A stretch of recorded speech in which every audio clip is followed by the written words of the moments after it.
ರೈತರ ಹಿತ ಕಾಪಾಡಲಿಕ್ಕೆ ಗಟ್ಟಿ ನಿರ್ಧಾರವನ್ನು ಕೈಗೊಂಡಿರೋದು ಸರ್ಕಾರ. ತಮಿಳುನಾಡಿಗೆ ನೀರು ಬಿಡಕ್ಕಾಗಲ್ಲ ಸರ್ಕಾರ ಹೇಳಿಬಿಟ್ಟಿದೆ. ಇಲ್ಲಿ ಯಾವ ಕಾರಣಕ್ಕೂ ತಮಿಳುನಾಡಿಗೆ ನಾವು ನೀರು ಬಿಡಲಿಕ್ಕೆ ಆಗಲ್ಲ ಅಂತ ಹೇಳಿ ಇದೀಗ ಸರ್ಕಾರ ಹೇಳಿದೆ. ಸಭೆಯ ಬಳಿಕ ಜಲಸಂಪನ್ಮೂಲ ಸಚಿವ ರಾಮಲಿಂಗಾರೆಡ್ಡಿ ಅವರ ಹೇಳಿಕೆ ಇದು.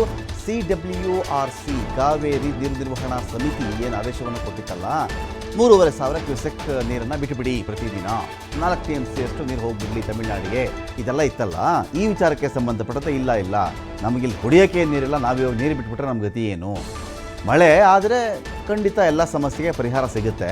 ಮಳೆ ಬೀಳದೇ ಇದ್ದರೆ ನಾವೇನು ಮಾಡೋಕ್ಕಾಗತ್ತೆ? ಇವಾಗ ಸದ್ಯಕ್ಕೆ ತಮಿಳುನಾಡಿಗೆ ಕುಡಿಯೋಕ್ಕೆ ನೀರಿನ ಸಮಸ್ಯೆ ಇಲ್ಲ, ಕರ್ನಾಟಕಕ್ಕೆ ಕುಡಿಯೋ ನೀರಿನ ಸಮಸ್ಯೆ ಉದ್ಭವ ಆಗಿಬಿಡುತ್ತೆ. ಇವಾಗ ನಮಗೆ ಕುಡಿಯೋಕ್ಕೂ ನೀರು ಸಾಕಾಗ್ತಾ ಇಲ್ಲ, ಹೀಗಾಗಿ ನಾವು ನೀರು ಬಿಡಲಿಕ್ಕೆ ಆಗಲ್ಲ. ಮಳೆ ಬಿದ್ದರೆ ಎಲ್ಲ ಸಮಸ್ಯೆಗಳಿಗೂ ಪರಿಹಾರ ಸಿಗುತ್ತೆ.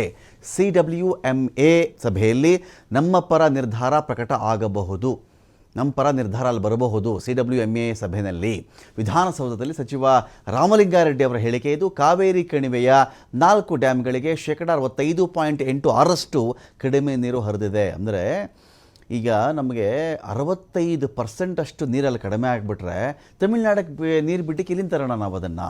ನಮಗೆ ಇಲ್ವಲ್ಲ. 65% ನಮಗೆ ವಾಟರ್ ಫ್ಲೋ ಕಡಿಮೆ ಆಗಿಬಿಟ್ಟಾಗ ಎಲ್ಲಿಂದ ತಂದು ನೀರು ಬಿಡೋದು? ನಮ್ಮ ರಾಜ್ಯಗಳಿಗೆ, ನಾವು ಮೇಲ್ದಂಡೆಯವರು, ಮೇಲ್ಭಾಗದವರು, ಕೆಳ ಹಂತದ ರಾಜ್ಯಗಳಿಗೆ, ಕೆಳಭಾಗದ ರಾಜ್ಯಗಳಿಗೆ, ಘಟ್ಟದ ಕೆಳಗಿನ ರಾಜ್ಯಗಳಿಗೆ ನೀರು ಬಿಡಬೇಕು ಅನ್ನೋದು ಸರಿ. ನಾವು ಅದನ್ನು ಅಲ್ಲಿಗಳಿತಾ ಇಲ್ಲ. ಹಾಗಂದ ಮಾತ್ರಕ್ಕೆ ನಾವೆಲ್ಲ ಜೋರಾಗಿ ಮಳೆ ಬಂದು ನೀರೆಲ್ಲ ನಾವೇ ಸಂಗ್ರಹ ಮಾಡ್ಕೊಂಡು ಇಟ್ಕೊಂಡಿದ್ದೀವಿ ಅಂತ ಹೇಳ್ತಾ ಇದ್ದಾರಲ್ಲ, ಇದೆಷ್ಟರ ಮಟ್ಟಿಗೆ ಸರಿ? ಇದು ನಾವೇನು ನೀರು ಸಂಗ್ರಹ ಮಾಡಿ ಇಟ್ಕೊಂಡಿಲ್ಲ. 65.86% ಅಷ್ಟು ನಮಗೆ ನೀರು ಕಡಿಮೆ ಆಗಿಬಿಟ್ಟಿದೆ ಈ ಬಾರಿ. ಅಷ್ಟು ನೀರು ಬಂದಿಲ್ಲ ಅಂದಾಗ ಇನ್ನು ಉಳಿದಿರೋ 35% ನೀರಲ್ಲಿ ನಮ್ಮ ರಾಜ್ಯಕ್ಕೆ ನೀರು ಬೇಡವಾ? ನಾವೇನು ಬೆಳೆಗೆ ಅಂತ ಇಟ್ಕೊಳ್ತಾ ಇಲ್ಲ. ಇದನ್ನು ಎಷ್ಟೋ ಕಡೆ ರೈತರಿಗೆ ಹೇಳಿಬಿಟ್ಟಿದ್ದೀವಿ, ಬೆಳೆ ಹಾಕಕ್ಕೆ ಹೋಗಬೇಡಿ ಈ ಬಾರಿ, ಇನ್ನೂ ಮಳೆ ಬರಲಿ ನೋಡೋಣ ಅಂಥೇಳಿ. ಇದೇ ವಿಚಾರಕ್ಕೆ ಸಂಬಂಧಪಟ್ಟಂತೆ ವಿಶೇಷವಾಗಿ ರಾಗಿ ಬೆಳೆ ಅಂತ ಬಂದರೆ ಬರೀ 100 ದಿನದಲ್ಲಿ ಬರುವಂತಹ ರಾಗಿ ಬೆಳೆಯ ತಳಿಯನ್ನು ಸಂಶೋಧನೆ ಮಾಡಿ ಇಟ್ಟಿದ್ದಾರೆ. ನಮ್ಮ ಕೃಷಿ ಕಡೆಯವರೆಲ್ಲ ಒಂದು ಪರಿಶೀಲನೆ ಮಾಡ್ಕೊಂಡು, ಈಗ ಮಳೆ ಲೇಟ್ ಆಗಿಬಿಟ್ಟಿದೆ, ಈಗಾಗಲೇ ಬಿತ್ತನೆ ಆಗಿಬಿಡಬೇಕಾಗಿತ್ತು. ಕೆಲವು ಕಡೆ ಬಿತ್ತನೆ ಮಾಡಿದ್ದಾರೆ, ಮಳೆ ಇಲ್ಲದೆ ಬಿತ್ತನೆ ಮಾಡಿದ್ದು ಏನೂ ಫಲ ಬರಲಿಲ್ಲ ಅದರದ್ದು. ಈಗೇನಾಗ್ತಿದೆ, 100 ದಿನದಲ್ಲಿ ಒಂದು ರಾಗಿ ತಳಿ ಬಂದರೆ ಹೇಗಿರುತ್ತೆ? ಅಕಸ್ಮಾತ್ ಲೇಟ್ ಮಳೆ ಆಯಿತು, ಅಕ್ಟೋಬರ್ ಎಂಡ್ಗೋ ನವಂಬರ್ಗೋ ಒಂದು ಕೊಯ್ಲು ಆಗಬೇಕಲ್ಲ, ಕೊಯ್ಲು ಮಾಡಬೇಕಲ್ಲ ಆವಾಗ.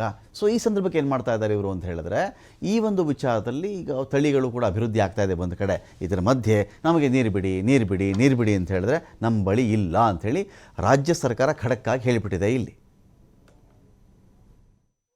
ಏನೇ ಮಾಡಿ ನಮ್ಮ 4 ಡ್ಯಾಮ್ಸ್ಗೆ ಅದರ ಮೇಲೆ ಅವರು ಆ ರೀತಿ ಮಾಡಿರ್ಬೋದು.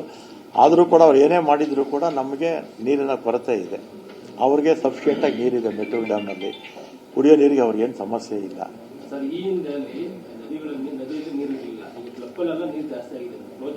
ಯಾವಾಗ ಫ್ಲೋ ಜಾಸ್ತಿ ಆದರೆ ಆಮೇಲೆ ಯೋಚನೆ ಮಾಡೋಣ ಬಿಡಿ. ಈಗ ಮಳೆ ಬಂದು ಈಗ ಈ ಜುಲೈ ಕೊನೆಯಲ್ಲಿ ಮತ್ತು ಆಗಸ್ಟ್ ಫಸ್ಟ್ ವೀಕಲ್ಲಿ ಮಳೆಗಳು ಬರುತ್ತೆ ಅಂತ ನಾವು ನಿರೀಕ್ಷೆ ಮಾಡಿದ್ದೀವಿ. ಮಳೆ ಬಂದರೆ ಯಾವ ಸಮಸ್ಯೆನೂ ಇರಲ್ಲ, ಈ ತಂಟೆ ತಗರಾರು ಇರಲ್ಲ. ಯಾರು ಇಲ್ಲ ಬಿಡೋದಿಲ್ಲ. ಈಗ ನಾವು ಅಪೀಲ್ ಹೋಗ್ತಾ ಇದೀವಲ್ಲ, ಅಪೀಲ್ MAಗೆ ಹೋಗ್ತೀವಿ, ಮಾನಿಟರಿಂಗ್ ಅಥಾರಿಟಿಗೆ ಅಪೀಲ್ ಹೋಗ್ತಾ ಇದೀವಿ ನಮ್ಮ 4 ಡ್ಯಾಮ್ಸ್ಗೆ. ಇಟ್ಲಿಸ್ಕೊಳ್ಳಿಕ್ಕೆ ಇದೀಗ ರಾಕೇಶ್ ನೀರು ಬಿಡೋಕ್ಕಾಗಲ್ಲ ಅಂತ ಸರ್ಕಾರ ಹೇಳಿಬಿಟ್ಟಿದೆ ಒಂದು ಕಡೆ. ಸೊ ಈ ನಿರ್ಧಾರವನ್ನು ನೀರು ನಿರ್ವಹಣಾ ಸಮಿತಿ, ಮ್ಯಾನೇಜ್ಮೆಂಟ್ ಅಥಾರಿಟಿಗಳು ಒಪ್ಕೊಳ್ತವಾ? ಅವ್ರ ಮೇಲೆ ತಮಿಳುನಾಡಿಗ ಪ್ರೆಷರ್ ಹಾಕಲ್ವಾ? ಸರ್ಕಾರ ಅದಕ್ಕೆ ಏನು ಉತ್ತರ ಇಟ್ಕೊಂಡಿದೆ? ಇದೀಗ 65.86% ಅಷ್ಟು ನೀರು ನಮಗೆ ಕಡಿಮೆ ಆಗಿದೆ ಅಂತ ಸರ್ಕಾರ ಒಂದು ಕಡೆ ಹೇಳ್ಕೊಳ್ತಾ ಇದೆ. ಇದೇ ಮಾತನ್ನು ತಮಿಳುನಾಡಿಗೆ ಕನ್ವಿನ್ಸ್ ಮಾಡೋದು ಹೇಗೀಗ ಅಂತ?